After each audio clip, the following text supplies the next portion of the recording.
네, 앞서 말씀드린 것처럼 이번에는 신라젠에 대한 이야기를 해보려고 합니다. 한때 코스닥 시총 2위까지 올라갔던 신라젠.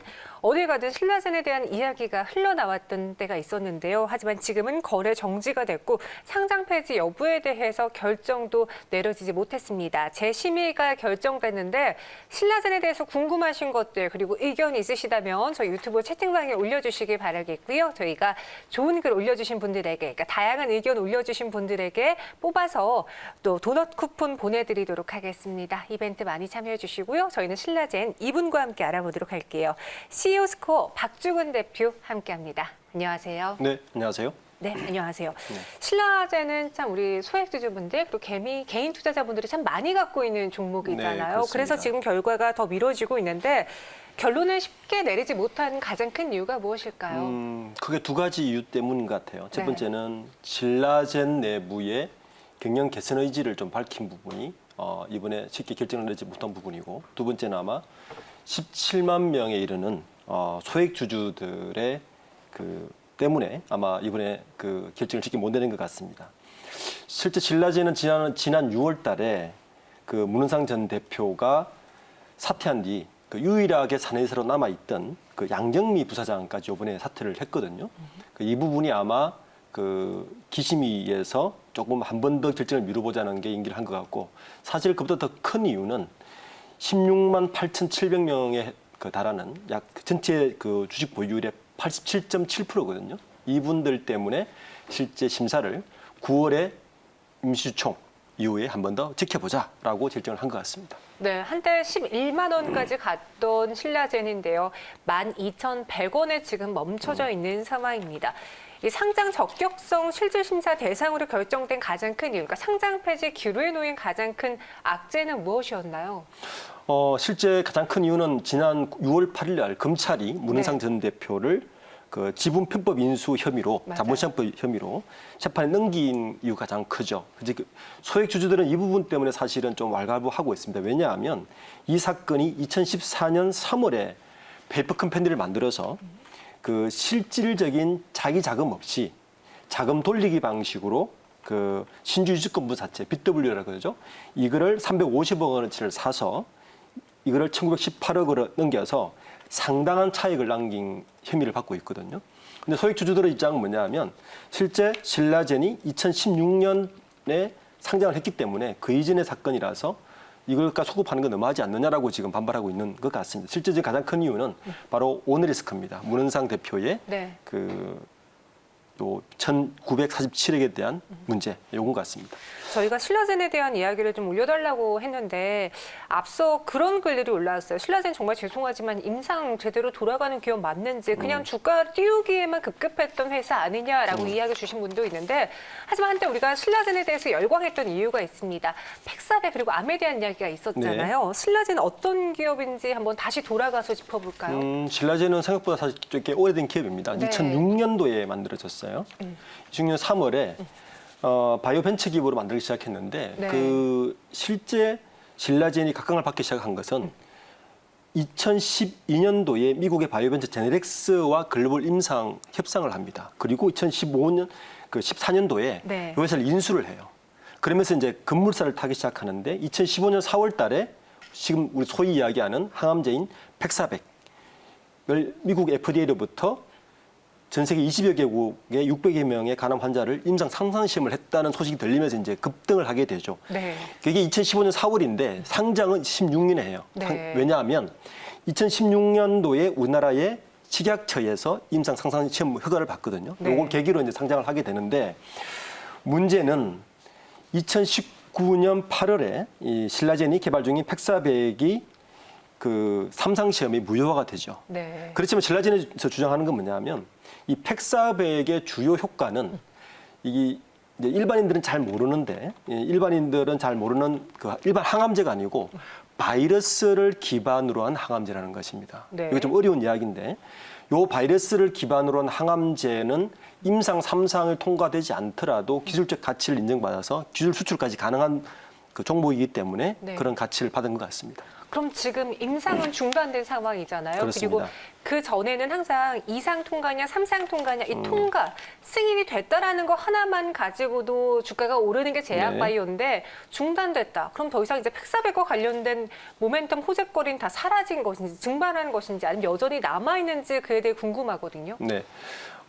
당시에 미국에서 3상 중단을 할 때 네. 그 뒤에 그 보고서를 잘 읽어보시면 미국에서 뭐라 그러냐면 3상 시험은 중단하지만 네. 이 팩사백 바이러스를 기반으로 한 병행 치료는 진행할 수도 있다는 이야기입니다.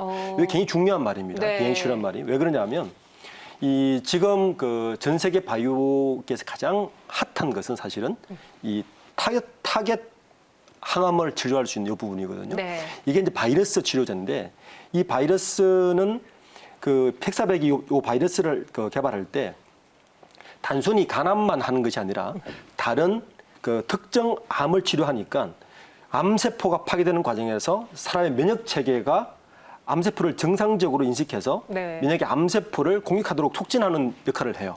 그 일종의 뭐라 그러냐면 플랫폼 역할을 합니다.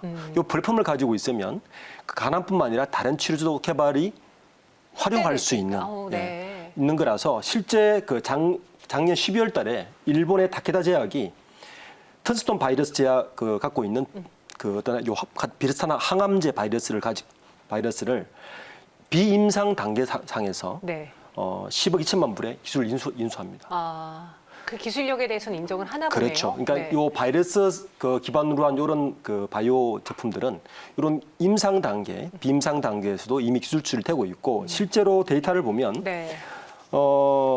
2019년 작년까지 이 기술 수출을 한 11개 종목을 보면 1상, 2상 단계에서 6건이 체결이 됐고요. 네. 그리고 동물 실험 단계에서도 약 5개가 체결된 게 나타납니다. 오. 지금 현재 아마 그 신라젠이 계속 주장하고 있는 것은 네. 우리 기술력은 인정해 달라. 이런 사례도 있고 기술 수출은 가능하다라고 주장을 하고 있고 이 기술이 유효하다면 경영진만 제대로 지금 경영진은 문제 아니냐. 경영진이 개선되면 계속 진행될 수 있다라고 주장하는 것이죠.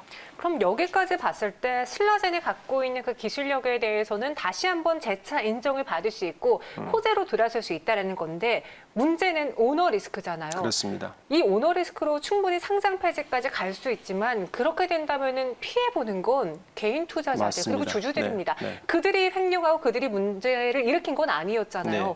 그 점 때문에 지금 거래소가 결정을 못하는 것도 한 몫을 하는 것 같은데 그렇다고 그냥 넘어가기엔 또 특혜 논란도 일지 않을까요? 맞습니다. 네. 중요한 건 제가 볼 때는 신라젠의 문제는 네. 가장 중요한 것은 이 팩사백의 기술적 유효성이 있느냐입니다. 만약에 팩사백의 기술적 유효성이 있는데도 불구하고 상장 폐지를 한다면 사실 굉장히 아까운 것이고요. 네. 팩사백이 기술적 유효성이 없다면 이 모든 사실 물거품이 되는 게 맞거든요. 그렇네요. 지금 기심위에서 가장 고민해야 될 문제는 팩사백 기술 유효성이고 두 번째는 경영진의 문제이기 때문에 경영진 교체에 대해서는 이미 그거는 전제로 깔고 들어야 되는 게 맞는 것 같습니다. 네, 팩사백에 있는 그 기술력을 인정받느냐 아니냐가 지금 신라젠을 좌우할 수 있는 가장 키인 것 같은데요. 저희 유튜브 채팅방에 김주환님께서 신라젠을 천주 보유하고 있다, 걱정이라고 글을 올려주셨어요. 이렇게 개인 투자자들이 많이 갖고 있는 상황, 과연 대표님은 이 상황이 휴지 조각이 될 것이다, 기사 회생이 될 것이다. 조금 가늠을 해보자면 어떨까요? 앞선 다른 사례를 보는 게 좋겠죠. 네. 똑같은 바이오계 몇 개를 보면 우선 셀루메드라는 회계처리 위반으로 지난해 12월에 상장 적격성 심사에 올라갔다가 개인 개선 계획으로 2021년까지 기회를 준 사례가 하나가 있고요. 더 큰 사례는 아마 우리가 잘 아는 인보사 사례입니다. 네. 인보사는 상장 폐지까지 갔는데 지난 4월에 미국에서 임상 3상 재기를 승인받으면서 다시 부활을 했습니다. 이처럼 실제적으로 상장 폐지까지 갔더라도 살아나는 기업이 있는 반면에 상장 폐지 가능성은 제가 볼 때 아주 높지는 않다고 봅니다. 왜냐하면 이미 기심위에서 2번이나 이렇게 임기를 지키고 9월에 경영 개선 의지를 보고 결정을 하겠다는 것은 굉장히 여지를 많이 남겨놓지 않았나라고 생각됩니다. 제약바이오주 특성상 참 신약 개발 기대감에 크게 웃을 수 있지만 순식간에 물거품이 될 수도 있는 종목이거든요. 신라젠 사태가 제약바이오주에 시사해주는 그 점은 무엇인지 요즘 또 제약바이오가 코로나19 때문에 백신이다, 치료제다 많은 종목들이 엮이면서 과열 양상을 보여주고 있잖아요. 그렇습니다. 이럴 때 대표님은 어떻게 투자 전략을 세우는 게 좋을지 마지막으로 전해주시죠. 우선 제일 중요한 건 저는 실적이라고 봅니다. 실적이요? 실적입니다. 네. 현재 KRX 헬스케어 지수에 들어와 있는 이 바이오주의 퍼가 208입니다. 208은 네. 현재 우리가 전 세계에서 가장 주가가 높은 그 전기 자동차 네. 테라가 204거든요. 네. 그 정도로 좀 높게 측정이 있다는 것인데, 물론 바이오주가 이런 괴리율을 잣대를 퍼로만 할 수는 없습니다. 분명한 것은. 그렇지만 지금처럼 일반인들이 이 기술에 대해서 이게 맞느냐 안 맞느냐를 사실 전문가가 아니기 때문에 판단하기 어렵습니다. 네. 그래서 단순한 루머나 호지로 따라가는 게 리스키한 것이고요. 지금 신라젠 문제라든지 인보사 문제라든지 아마 우리나라가 바이오 강국으로 가기 위한 저는 시행착오의 단계라고 보고 있습니다. 네. 그러니까 이런 시행착오를 거치면서 어떻게 기술적인 부분을 전문가에 직접 보고서를 보고 결정하는가 훨씬 중요한 것이고, 두 번째는 실제로 생각합니다. 실적을 분명히 확인하시고 그게 중요하다고 봅니다. 네. 미래 가치 그리고 성장성에 대해서 가장 큰 점수를 받는 게 제약 바이오주입니다. 하지만 그러한 실체 속에 우리가 어느덧 갑자기 주가가 급락할 수 있는 종목도 제약 바이오니까요. 실적을 꼭 체크해보자라고 이야기해 주셨습니다. 네, 대표님과 함께했고요. 그리고 오늘 유튜브 채팅방에 글을 올려주신 분께서 특히 성영설님께서 신라젠에 대한 많은 의견 주셨으니까요. 저희가 이벤트 당첨자로 선정해 드리도록 하겠습니다. 대표님 여기서 인사드릴게요. 오늘 말씀 고맙습니다. 네, 감사합니다.